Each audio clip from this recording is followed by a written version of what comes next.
नमस्कार। आज बात करते हैं एक ऐसे ग्लोबल कॉन्फ्लिक्ट की जो मिसाइलों से नहीं बल्कि एक बहुत ही छोटी चीज को लेकर लड़ा जा रहा है। देखिए, सुर्खियों में तो अक्सर बड़ी बड़ी मिलिट्री ताकतों की बात होती है ना, लेकिन दुनिया पर राज करने की असली लड़ाई एक बिल्कुल अलग टेक्नोलॉजी के इर्द गिर्द घूम रही है। जी हाँ, ये छोटी सी सिलिकॉन चिप, यही वो चीज है जो आज अमेरिका और चीन के बीच की जबरदस्त दुश्मनी की जड़ में है। तो सवाल ये उठता है कि आखिर इस छोटी सी चीज इतनी जरूरी क्यों है। चलिए इसे जरा गहराई से समझते हैं। वो इसलिए क्योंकि आज के जमाने की लगभग हर टेक्नोलॉजी, मतलब जिस डिवाइस पर इसे देखा जा रहा है, उससे लेकर एआई को चलाने वाले बड़े बड़े सर्वर्स तक, सब कुछ सेमीकंडक्टर चिप्स पर ही तो चलता है। और इसी एक सीधी सी बात ने चिप्स को सिर्फ एक पुर्जा नहीं बल्कि नया तेल बना दिया है। मतलब आज के जमाने में इकोनॉमिक्स और मिलिट्री ताकत के लिए ये सबसे जरूरी चीज बन गई है। तो टेक्नोलॉजी की इस दुनिया पर कौन राज करेगा? इस बड़े खेल में 3 मेन खिलाड़ी हैं और हर एक का रोल बहुत अलग है। सबसे पहले आता है अमेरिका। उससे हम आर्किटेक्ट कह सकते हैं क्योंकि चिप डिजाइन के मामले में उसका कोई मुकाबला नहीं है। फिर है ताइवान, जहां मौजूद है TSMC। इसे कह सकते हैं मास्टर बिल्डर, जो दुनिया का सबसे बड़ा चिप बनाने वाला है। और यहां जो बात हैरान करती है वो है इसका दबदबा। दुनिया की 90% से ज्यादा सबसे एडवांस चिप्स अकेले TSMC बनाती है। सोचिए, ये तो एक तरह की मोनोपोली ही हो गई। और फिर तीसरा खिलाड़ी है चीन, एक ऐसा चैलेंजर जिसके इरादे बहुत बड़े हैं। वो विदेशी टेक्नोलॉजी पर अपनी निर्भरता खत्म करके खुद एक चिप सुपर पावर बनना चाहता है। अच्छा, इस पूरे कॉन्फ्लिक्ट को समझने के लिए खेल के नियम समझने पड़ेंगे। और ये नियम क्या है? ये है वो बेहद पेचीदा ग्लोबल सप्लाई चेन जिसे अमेरिका ने बड़े ध्यान से बनाया है। और ये चेन कुछ इस तरह काम करती है।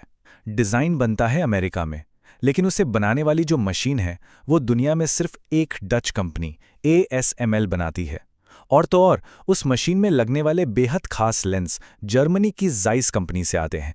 ये सब कुछ जब मिलता है तब जाकर ताइवान में TSMC उस डिज़ाइन पर फाइनल चिप बना पाती है। सबसे जरूरी बात यह है कि इस चेन की हर एक जरूरी कड़ी पर कंट्रोल किसका है? अमेरिका और उसके सहयोगी देशों का। और यही चीज उन्हें एक जबरदस्त ताकत देती है। तो अब देखते हैं कि अमेरिका अपनी इस ताकत का इस्तेमाल कैसे कर रहा है। असल में वो इस सप्लाई चेन पर अपने कंट्रोल को चीन के टेक्नोलॉजिकल विकास को रोकने के लिए एक हथियार की तरह इस्तेमाल कर रहा है। मतलब अमेरिका ने चीन के लिए एडवांस्ड डिजाइन्स का रास्ता बंद कर दिया, चिप बनाने की सर्विसेज रोक दी और सबसे जरूरी मशीनें भी उस तक पहुंचने नहीं दी। एक तरह से हाई एंड चिप्स के ग्लोबल सिस्टम से चीन को पूरी तरह से काट दिया है। और इसका नतीजा ये हुआ है कि टेक्नोलॉजी में एक बहुत बड़ा गैप आ गया है।